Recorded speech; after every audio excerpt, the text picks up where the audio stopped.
Who knows you the best?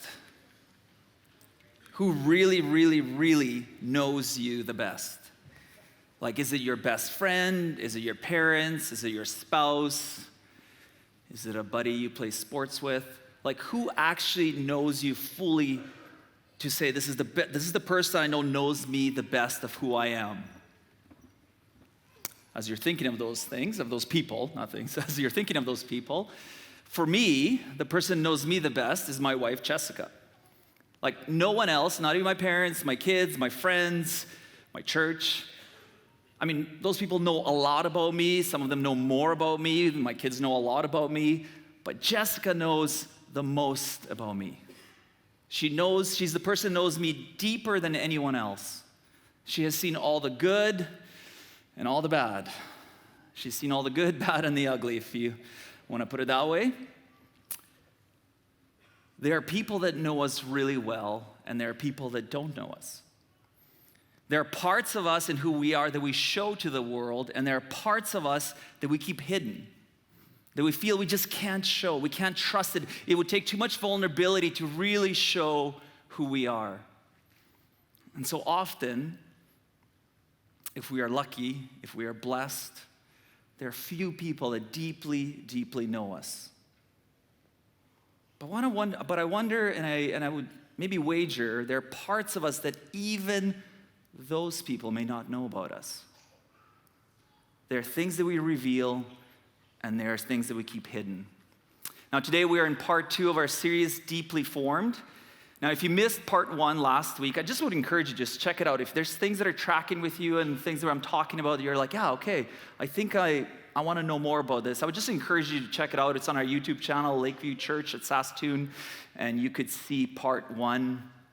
But today we are in our part 2, and we will look at the famous statement that has been made by a few theologians and some philosophers of old.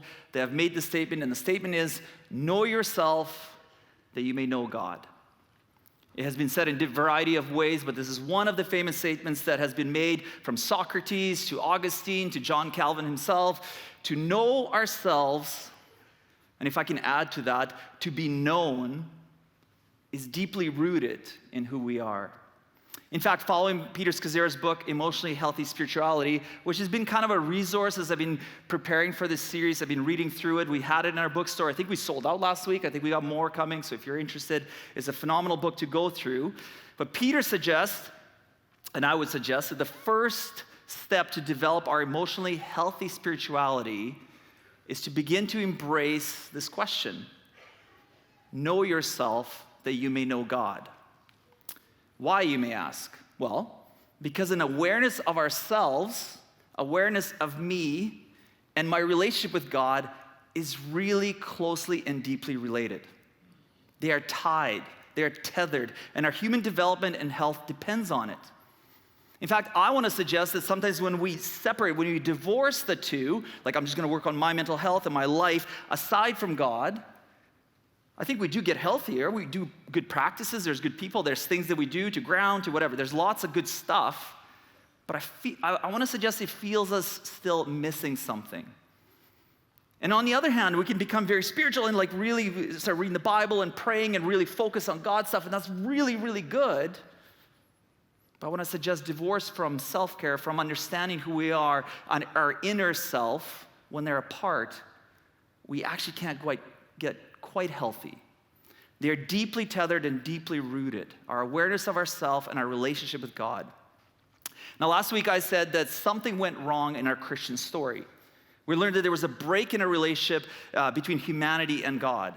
That there was a break and a decision to step out of relationship with God. And we find this story in Genesis 3, where humanity is convinced that they could be like God, and they step out, and something goes wrong. There's a break that is introduced through a lie. And we read, and we will read again, now the serpent was more crafty than any of the wild animals the Lord God had made. And he said to the woman, did God really say, you must not eat from any tree in the garden? There's a lie and a twist, a half-truth that is introduced in the moment in our story. A suggestion of mistrust within a relationship that broke trust. A lie that began to fragment the community and break it from all that it was intended to be. Which begs us to consider, how has that lie and how does that lie continue in our Christian story, continue in our story? How does it influence us today? What is its role? And does it play a role in our lives? How do we understand ourselves? How do we understand others? And how do we understand God? Does the lie still continue to build mistrust, shame, fear, and destruction in our relationships? What is the role of this lie? What did it do when we stepped outside of our intended purposes? Now, I want to say that pretending to be somebody we are not is a pretty big thing in our world. Pretending to be somebody we're not is actually a pretty big thing in our culture. It's so big we rarely think about it. Reality TV has nothing to do with reality. Social media is all about, carefully curating this public image of who we are, carefully presenting what we want the world to see, keeping all the other things hidden. In fact, it's so pervasive that I would suggest that a lot of us, and I've seen it talking to my kids, to my boys, my teenage sons, that how we use social media actually speaks volumes of what's actually going on behind us. We've learned to read past the curated messages and say, oh, I see, that person is posting this and this. That must mean that and that, whatever those things are. Magazines and online editors airbrush photos to make their models look more perfect and beautiful than they actually are. So much so that we actually don't begin to question, what is beauty? Am I beautiful if I'm just like me? Pretending to be someone else is a big part of our culture. And it's so easy to pretend to be something on the outside while not being congruent with who we are on the inside. Sadly, even in church, we sometimes put on masks for a variety of reasons.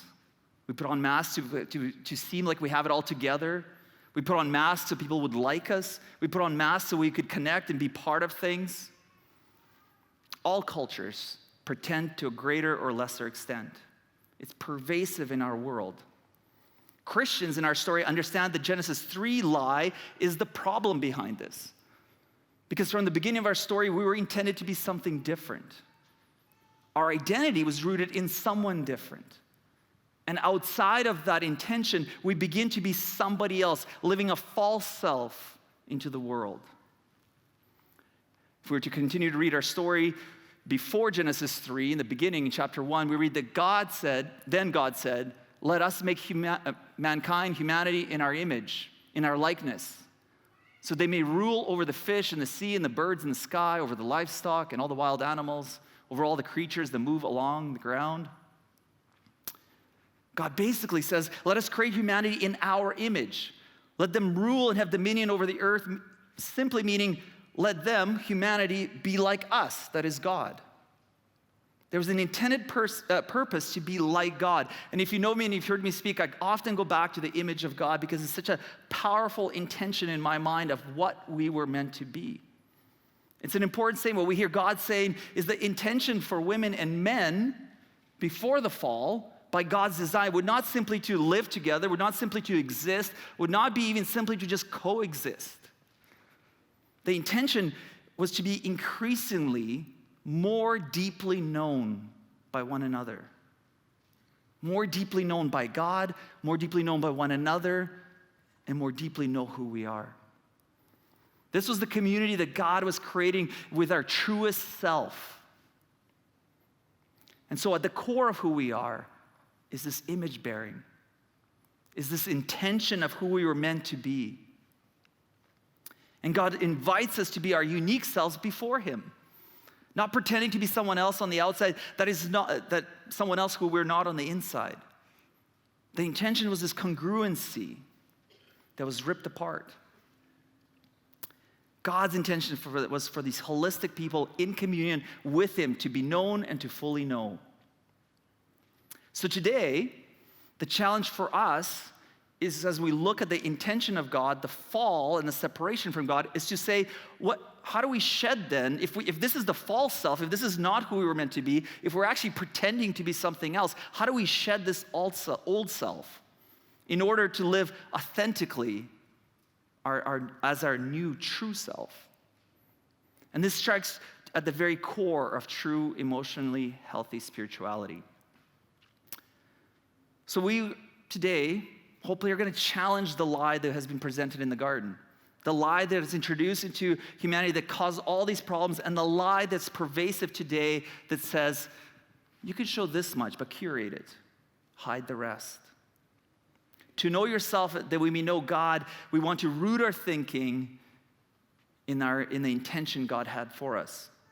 In Genesis 1:27, we read, so God created mankind in his own image. In the image of God, he created them, male and female, he created them.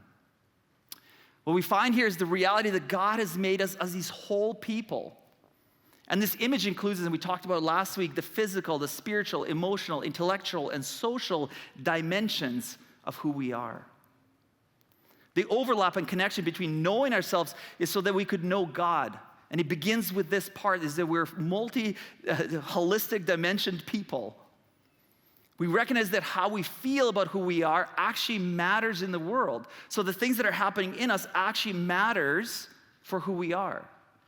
What's going on in our interior self actually matters for how we're being shaped and formed. It actually matters how we're being, whether we're shallow or deeply formed. How we feel about who we are is the beginning of addressing knowing ourselves.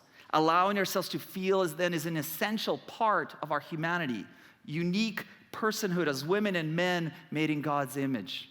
It is an essential component. And so what we also learn in the Genesis passage is that it reveals that God is an emotional being who feels, who's a person.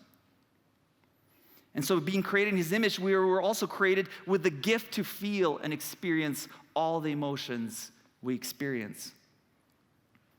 If we were to reread verse 25, 26, 27 that I just read, the two of those, we would see that God saw what was good in his creation. And he saw what was very good in his creation. In other words, God delighted. He relished. He beamed with delight over us. The implication of this is that God feels. And if you're made in his image and God thinks, that means you think. And if God feels, that means you feel. You are a human being made in God's likeness, and part of the likeness is to feel and to embrace the feelings that you have. So our journey in this series and our journey through these weeks is going to be to understand emotionally what it looks like to form this emotional, healthy spirituality.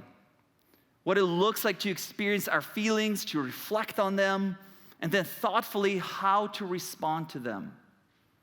We're going to look at how to reflect on them, how to go inward, but then also what do we do with them? How do we thoughtfully respond to the things that we feel? We acknowledge them as part of the way God communicates to us. Have you ever thought about that? That our feelings are actually the way God may be communicating to us. Because God feels. So getting to know yourself that you may know God is actually part of deep spiritual formation. And it's a work of a lifetime. What is amazing to me is how much the original lie from the garden plays a role in my life. Can I be a little bit vulnerable with you? Can I share a little bit of how this lie plays in my own life? For example, the lie suggests to me that I should often neglect my very intense emotions that I may be having, to suppress them, to say they're unreasonable and silly, that they don't matter. Don't show that side of yourself. What will people think? The lie tells me that I should actually close off myself because that would bother people. It's closing off an important dimension of who I am to God and which reflects God. Peter Scazzaro puts it this way: ignoring our emotions is turning our back on reality. Listening to our emotions ushers us into reality. And reality is where we meet God. Emotions are the language of the soul. Emotions are the language of the soul. There's a passage of scripture that I read often. I read it because it helps me to go inward for myself. It helps me to reflect on the things that are going on in my life. And it's one of my favorite passages. It's found in Matthew, Mark, and Luke. I'm going to read out of the Luke passage. But the passage is about it reflects so much on the original lie that led humanity into disobedient chaos. And it's a story of Jesus' temptation. It serves a purposefully juxtaposition between temptation of humanity that happens in the garden with half-truths to the temptation that happens in the desert. And I don't think it's an accident, by the way, that the intended purpose begins to be happening in the flourishing garden, and after the fall, where Jesus arrives, the consequences of the fall is that his temptation is actually happening in the desert. I don't think that's an accident in the story. So the story in the Gospel of Luke presents us with Jesus, who after his baptism, after everything's going great and as witnessed and has the Holy Spirit descend on him in the bodily of a dove, and a voice from heaven says, "You are my son whom I love. With you I'm well pleased." It's this great, powerful moment where Jesus seems to be released into ministry, and we're like, okay, the story's starting. This is great. Jesus is baptized. I don't fully understand why he has to be baptized. John's confused why he has to get baptized. There's all this stuff happening. We're like, okay, the story's starting. This is great. It's a powerful moment that sets us up for the work and life of Jesus. But interestingly enough, right out of his baptism, Jesus is actually taken to a low point where he's tempted and tried. He finds himself in the desert and he's hungry. Now, in the garden moment, humanity's identity is challenged. Did God really say that? Did he really say that? In Jesus' temptation, he and us are presented with three temptations that play on our identities as well. These temptations threaten Jesus and they threaten us. Here's what we find in the Gospel of Luke, verse 3. The devil said to him, to Jesus, "If you are the Son of God, tell this stone to become bread." Familiar temptation. We've heard it. We've read it. Certainly you've heard it somewhere. It's the first temptation. Jesus is hungry, he's tired, and he's put to the test. And I often read this, and there's a lot of parallels with bread and nourishment through the whole scriptures, and it's like a whole wonderful story, so there's a lot to say there. But there was a moment here in studying Scazzero that I haven't noticed that he points out. And he suggests that there's a universal temptation that happens in this lie and in this temptation to Jesus that happens to us. And he suggests that this first temptation is the temptation that I am what I do, the temptation of performance. Jesus had apparently done nothing. We don't know what he's done before this. There's 30 years that have happened. We know he was born. There's a whole bunch of stuff that happens in the birth story. We celebrated at Christmas, and then we kind of don't know anything, and then all of a sudden, he's going to begin his ministry. But he hasn't done anything yet. He didn't really have a following yet. He's hungry. The temptation is, what have you done? What contribution have you made to the world? Who are you? Our culture asks the same question of us, doesn't it? What have you achieved? What are you good for? Have you demonstrated your usefulness to anyone? What do you do? Most of us consider ourselves worthwhile if we have made sufficient successes in work, family, school, church, relationship, sports, I don't know. In something, we're like, okay, I have something to grab onto. But when we don't, we try to move harder and faster and try to achieve something and do something. Outwardly, we become these busy people that are going to try to achieve some great things. But when it's not happening, inwardly, we go into depression and shame and anger and bitterness. Maybe blaming somebody for our predicaments in life. Maybe blaming God. Note the hints of the lie in this temptation. Earthly success tempts us to find our worth and value outside of God's presence and love. Outside of the garden. What have you done? The second temptation we read, the devil led him up to a high place and showed him in an instant all the kingdoms of the world. And he said to him, "I will give you all their authority and splendor. It all has been given to me, and I can give it to anyone I want. Now, if you worship me, it'll be all yours." The devil basically says to Jesus, look around. Look around at everything everyone else has and look around at all the things I have. You don't have anything. How can you think you're somebody? You got nothing. How will you survive? You're a nobody. The second temptation and lie that Jesus and we face is, I am what I have. That my possessions define me. Listen to the lie presented on the profound issues of fear and of the source of security. Our culture measures our success by what we own. Marketers now spend more than $15 billion, and it's a dated number. I tried to Google it, and there's numbers all over the. So it's $15 billion or more each year, convincing us that owning one or another thing will solidify our identity. If you just have this, then. I really like Apple stuff, like computer stuff, not just apples. And their big motto was when they first kind of started getting really big again back when, who knows, when I was younger. And their whole thing was like, think different, right? And I was like, yeah, think different, except be all the same. And it was just like, if you just have all these products that work really intuitively, then you'll really have this cool identity. And it was the white cord thing was the thing. Anyways, billions of dollars spent to say, if you just have this, temptations of performance and temptation of possessions. We begin to play a comparison game. Who has the best house? Who has the most perfect family? The most interesting or comfortable life? You don't have those things. Who are you in this world? Performance and possessions. Then the third lie, the third temptation. Then the devil led him to Jerusalem and had him stand on the highest point of the temple. If you are the Son of God, he said, throw yourself down from here, for it is written, he will command his angels concerning you to guard you carefully. The tempter invites Jesus to throw himself down from the highest spot of the temple so that people may believe in him.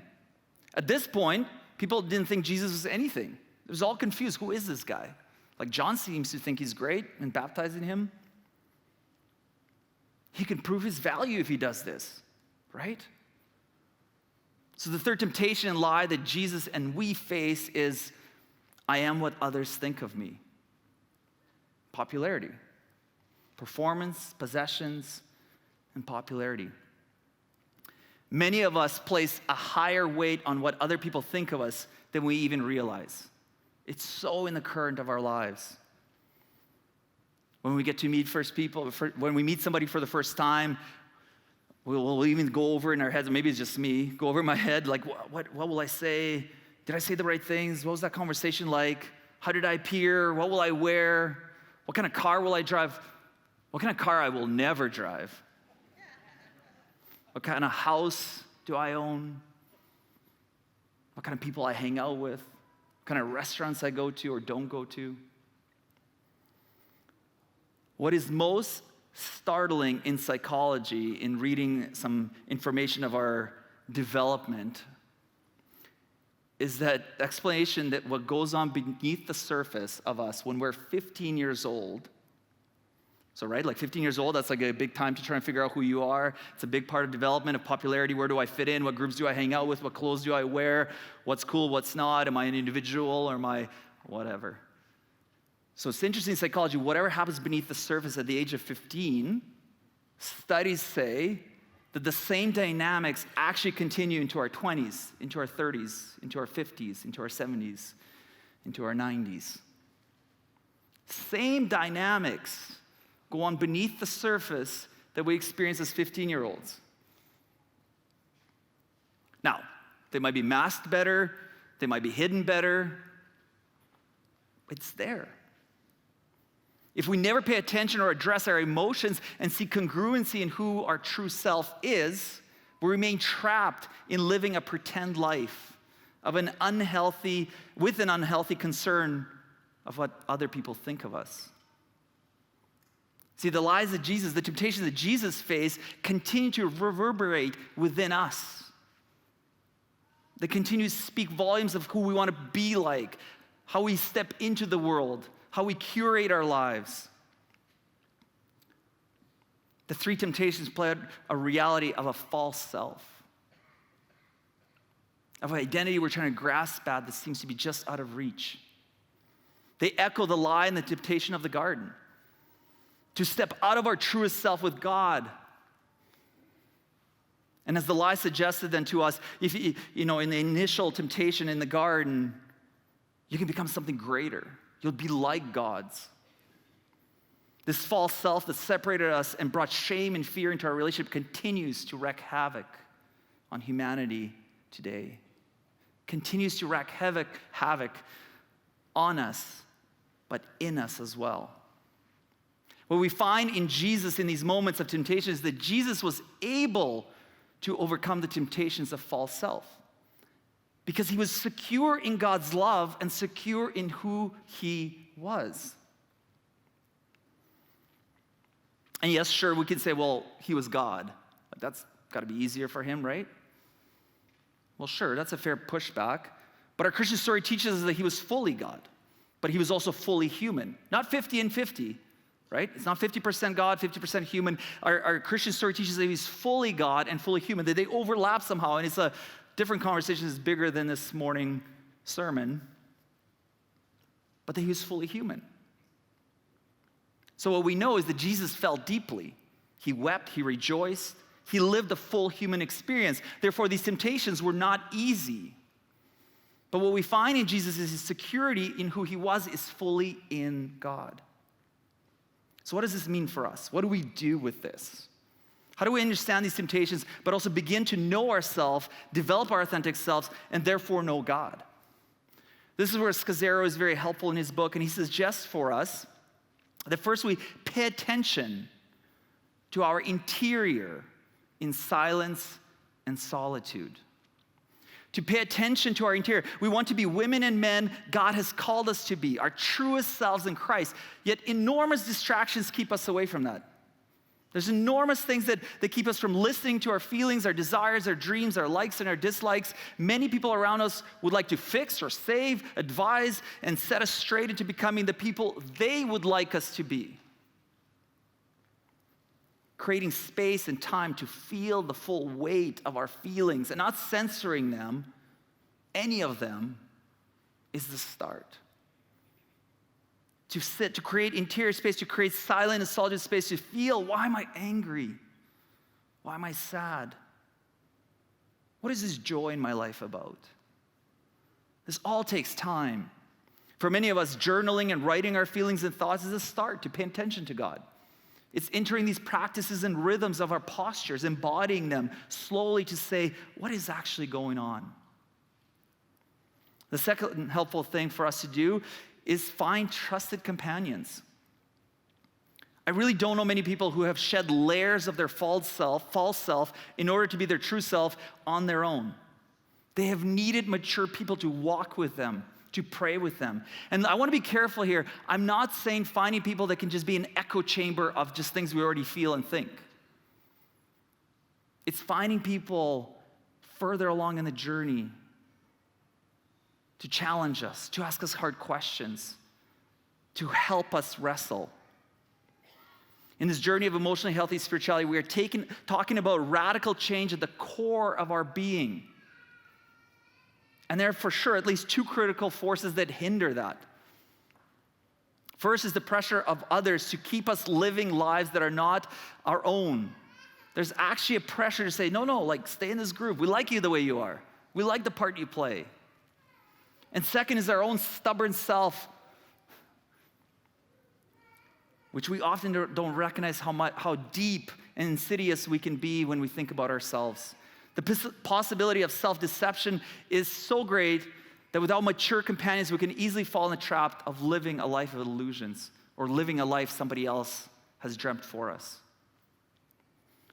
For me, as I ponder this, as I was thinking about this, what does this finding trusted companions meant for me in my past and today?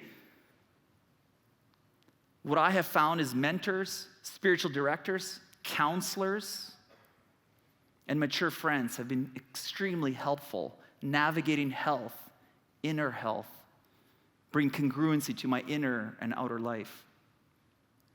The third helpful suggestion is move out of your comfort zone. Dying to yourself and allowing your true self to come out can be frightening. Stepping into a life of congruent thinking and living will not be easy. They are patterns that you have developed. And this is where mentors and good friends and counselors and spiritual directors are so important and help us make good decisions and help us move into authentic living and help us ask the hard question of what's going on in you? What are you feeling? What's happening? Now, the fourth helpful practice for us is to simply pray for courage. And I know that may sound simple. I said it earlier this morning, but I don't know if there's anything more important than prayer. Our intention before the fall in the Christian story is that we're in a communion and relationship with God. In that relationship, we are told that there's a God and a Father who listens and who speaks. And that we have an opportunity to listen and to speak. Praying for courage is being honest and speaking with a God who says, I hear you, I'm with you, I'm near you, I'm not far removed, I care about you, I feel what you feel, I understand what you're carrying. In fact, the Christian story tells us that we have a God who's a wounded healer. He understands our wounds and steps into it. Praying for courage leads us into our intended purpose. When we deny our pain, when we deny our losses, when we deny our feelings year after year after year, we become less and less human. The moment in the garden that has led us to step out of that communion actually made us less human than God intended. The renewal of all things is entering back through God, through His grace in Jesus, to be fully human, to be fully who we're meant to be. Our false self attempts and avoids and tries suppressing our emotions and our feelings, and it is an unhealthy way to cope. But what happens is when we consciously or unconsciously begin living someone else's life and someone else's expectation of us, we become less and less who we're meant to be. Friends, I want to suggest that does violence to us. God says who we are. God speaks to who we are.